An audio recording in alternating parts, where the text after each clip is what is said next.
বিরিয়ানি খেতে তো আমরা সবাই প্রায় কম বেশি ভালোবাসি, কিন্তু বানানোর কথা মাথায় এলেই মনে হয় এত ঝামেলা, থাক তার থেকে কিনে নিয়ে এলেই হয়। আজ আমি তোমাদেরকে দেখাবো খুব ইজিভাবে কিভাবে তোমরা দোকানের মতো বিরিয়ানি বাড়িতেই তৈরি করে নিতে পারবে। বিরিয়ানি তৈরি করার জন্য আমি এখানে নিয়েছি 500 গ্রাম বাসমতি চাল। এবার চালটাকে ততক্ষণ পর্যন্ত ধুয়ে নিতে হবে যতক্ষণ না চালের জলটা পরিষ্কার হয়ে যায়। এবার এই চালটা আধ ঘন্টা ভিজিয়ে ঢাকা দিয়ে রেখে দেবো।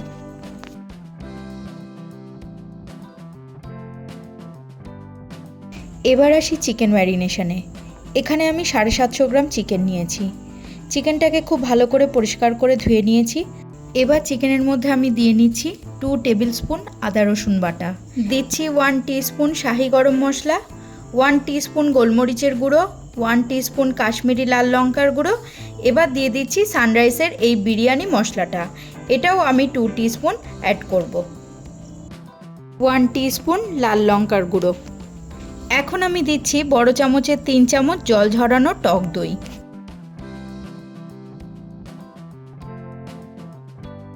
আমি এখানে অর্ধেক পাতিলেবুর রসও অ্যাড করছি। আমি যেহেতু ম্যারিনেশনে খুব কম সময় রাখবো, তাই অর্ধেক পাতিলেবুর রস এখানে আমি অ্যাড করে নিচ্ছি। এবার দিয়ে নেব স্বাদ অনুযায়ী লবণ। এবার আমি মাংসের গায়ে খুব ভালো করে মশলাটা মাখিয়ে নিচ্ছি। মশলা মাখানোর উপরে নির্ভর করে কিন্তু মাংসের টেস্ট কেমন হবে। যত ভালো মশলাটা মাংসের গায়ে মাখানো হবে ততটাই টেস্ট কিন্তু হবে মাংসটায়, আর খুব সফটও হবে। এবার মাংসটাকে ঢাকা দিয়ে আমি আধ ঘন্টা রেখে দেব। বিরিয়ানির জন্য ছোট বড় মিশিয়ে আমি আলু নিয়েছি মোট 6টা। আলুর গায়ে লবণ আর হলুদ মাখিয়ে আমি কিছুক্ষণ রেখে দেব। যেগুলো মিডিয়াম সাইজের আলু সেগুলোকে আমি আর টুকরো করিনি, কিন্তু যেগুলো একটু বড় আলু সেগুলোকে আমি 2 টুকরো করে নিয়েছি।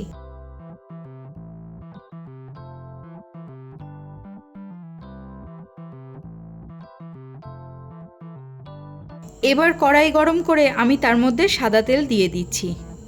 বেরেস্তা বানানোর জন্য আমি 3টে মিডিয়াম সাইজের পেঁয়াজকে স্লাইস করে কেটে নিয়েছি। এবার তেল গরম হওয়ার পর আমি পেঁয়াজটা কড়াইতে দিয়ে দেব। বেরেস্তা করার সময় কিন্তু গ্যাসের ফ্লেমটা হাই করেই রাখতে হবে আর কন্টিনিউ নাড়াচাড়া দিতে হবে, তা না হলে পেঁয়াজের নিচের দিকটা পুড়ে যাবে আর পেঁয়াজটা কিন্তু তিতকুটে হয়ে যাবে। এই জন্য বেরেস্তা করার সময় কন্টিনিউ কিন্তু খুন্তি নাড়াতে হবে। মিনিট 10 ভাজার পর দেখা যাবে পেঁয়াজের রঙটা পুরো বাদামি রঙের হয়ে গেছে।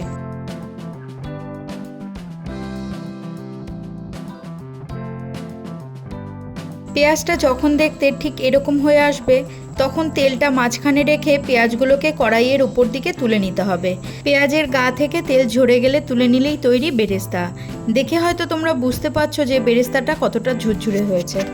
এবার ওই তেলেই আমি নুন হলুদ মাখিয়ে রাখা আলুগুলোও ভেজে নেব। বন্ধুরা, ভিডিওটা দেখতে দেখতে একটা লাইক করো, চ্যানেলটাকে সাবস্ক্রাইব করো, আর অবশ্যই আমাকে কমেন্টে জানিও যে আর কী ধরনের রান্নার রেসিপি ভিডিও তোমরা দেখতে চাও। আলু ভাজাটা আমার হয়ে গেছে। এবার আলুগুলো আমি তেল থেকে তুলে একটা প্লেটের মধ্যে রেখে নেব।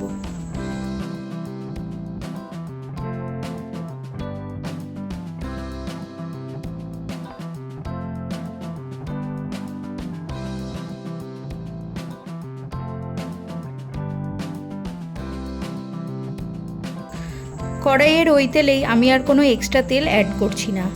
ওই তেলেই আমি ম্যারিনেট করে রাখা মাংসটা দিয়ে দেব।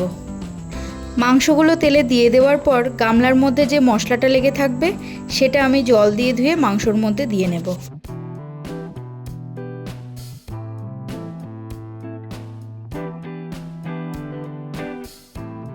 মশলা মাখানো জল দেওয়ার পর খানিকক্ষণ নাড়াচাড়া করে গ্যাসের ফ্লেমটা বাড়িয়ে কড়াইটা ঢেকে দেব।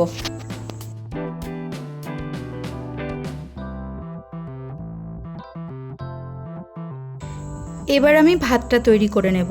তার জন্য হাঁড়িতে জল বসিয়ে দিচ্ছি, আর জলটা অবশ্যই খাওয়ার জল নেবে, তাহলে ভাতটা খুব সুন্দর ঝরঝরে হবে।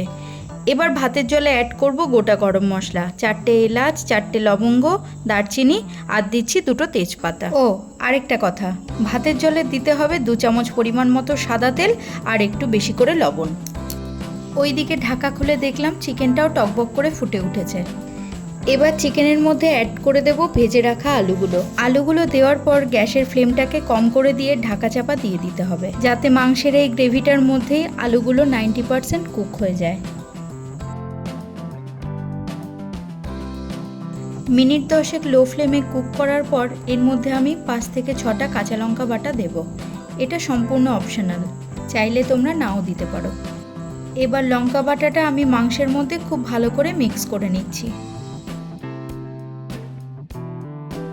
এবার একটা পরিষ্কার বাটিতে নিচ্ছি গরম দুধ, আর তার মধ্যে কেশরের কয়েকটা স্ট্র্যান্ডস আমি নিচ্ছি। কেশরের স্ট্র্যান্ডসগুলো দুধে মিশিয়ে নেওয়ার পর আমি নিচ্ছি কয়েক ফোঁটা মিঠা আতর। দুধের মধ্যে সব কিছু মিশিয়ে নেওয়ার পর আরেকবার নাড়া দিয়ে নিয়ে আমি ঢাকা দিয়ে একটা সাইডে রেখে দেব। এরপর হাঁড়িতে যখন টকবক করে জলটা ফুটে উঠবে তখন ভিজিয়ে রাখা চালটা আমি ওই ফুটন্ত জলে দিয়ে দেব।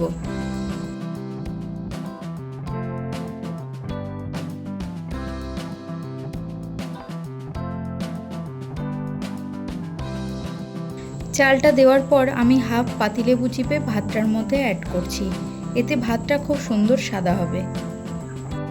ওইদিকে মাংসটাও প্রায় হয়ে এসেছে, আর এইদিকে ভাতটাও মোটামুটি 80% কুক হয়ে গেছে।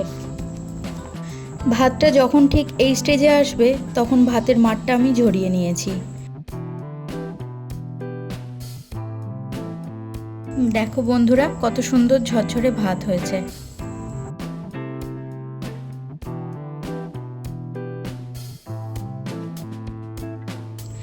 এবার যেটা করতে হবে সেটা হচ্ছে চিকেনের ওপরে যে তেলটা ভেসে উঠেছে সেটা আমি একটা বাটিতে তুলে নিচ্ছি। আমি কত অল্প তেলে চিকেনটা রান্না করেছিলাম, তবুও দেখো কত সুন্দর তেল ছেড়েছে মাংসটা থেকে।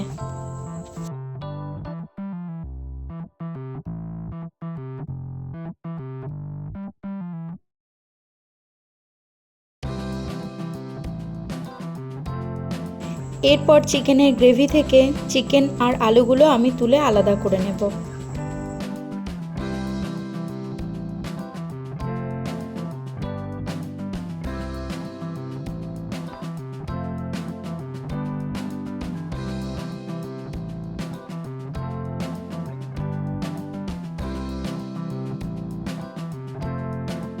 এখন কড়াইতে যে গ্রেভিটা রয়েছে সেটা আমি একটা ডেকচিতে ঢেলে নিচ্ছি। গ্রেভিটা ডেকচির নিচে থাকলে বিরিয়ানিটা একটুও নিচে লেগে ধরবে না। এবার ওই গ্রেভিটার ওপরে একটা ভাতের লেয়ার দিয়ে দেব। লেয়ারটা দেওয়ার পর ভাতটা আমি ভালো করে ছড়িয়ে দিচ্ছি।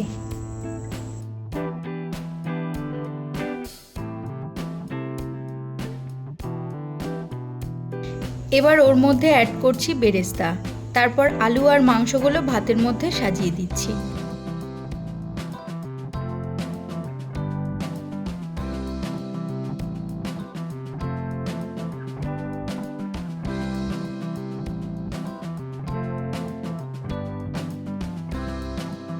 এরপর ওপর থেকে ছড়িয়ে দিচ্ছি মাংসের যে তেলটা আমি বাটিতে তুলে রেখেছিলাম সেইটা।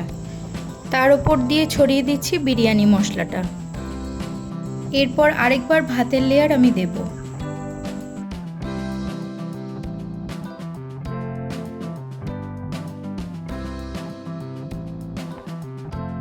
তার ওপর দিয়ে একইভাবে দেব বেরেস্তা, মাংসের তেলটা, আলু আর মাংসগুলো, আর তার ওপরে দিচ্ছি দুধের মধ্যে কেশর আর মিঠা আতর দিয়ে যেটা গুলিয়ে রেখেছিলাম সেইটা।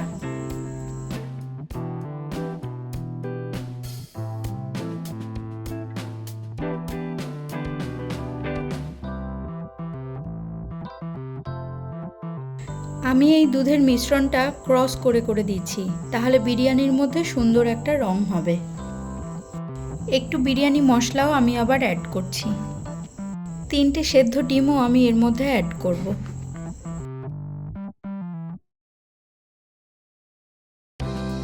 সবার শেষে একটু দরাজ হাতে ঘি মিশিয়ে দেব।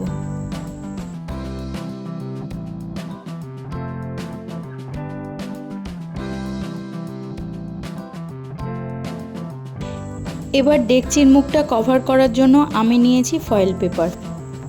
ফয়েল পেপার দিয়ে ডেকচির মুখটাকে আমি খুব ভালো করে সিল করে দিচ্ছি।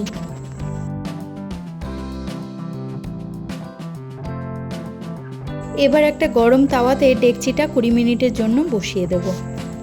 20 মিনিট পর আমি ইন্ডাকশনটা অফ করে দিয়েছি এবং আরও 15 মিনিট মতো ওই একইভাবে তাওয়ার ওপর বসিয়ে রেখে দিয়েছি।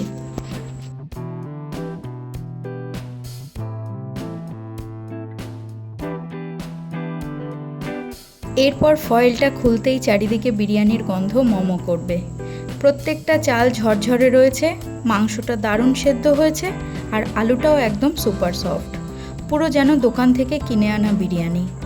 একবার বানিয়ে বাড়ির সকলকে খাওয়াও, সবাই তোমার প্রশংসা করতে ক্লান্ত হবে না। আজকের ভিডিও তাহলে এই পর্যন্তই।